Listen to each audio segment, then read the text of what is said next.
If you think about Jesus, he isn't just going to appear in front of you, because our thoughts aren't real. We don't just create stuff by thinking about them. So when you hear this stuff about thinking better, bringing about what you think about, positive thinking, what's the point of all that? Well, you're right to be skeptical. So the idea there is that if we're constantly thinking about negative stuff, or if we're in a negative environment with people who put us down or who pull our ideas apart or shit on our ambitions, basically, we're not going to feel great. We're going to feel disheartened, discouraged. That's going to make us less likely to do the things that we're meant to do the productive things, implement the good habits and so on. But if we're encouraged and if we're thinking about good stuff and if we're thinking in a good frame of mind and we're thinking about the stuff we want and we feel positive, we're going to then feel better. If we feel better, we're going to feel more energized. Then we're more likely to do the things that we need to do, the good habits, the productive stuff, all that kind of thing. This is why our environment is so important and how we think is so important. We're not going to create things out of thin air instantly, no, but how we think impacts our mood. Our mood then in the long run impacts our actions, and it's our actions which are the thing that determine our outcomes in the end. So if we had complete control over our actions independent of our mood, well then yeah, it doesn't matter what we think about, we're going to get there in the end.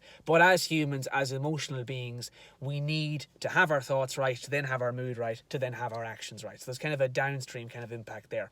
I hope this makes sense and I hope it helps somebody.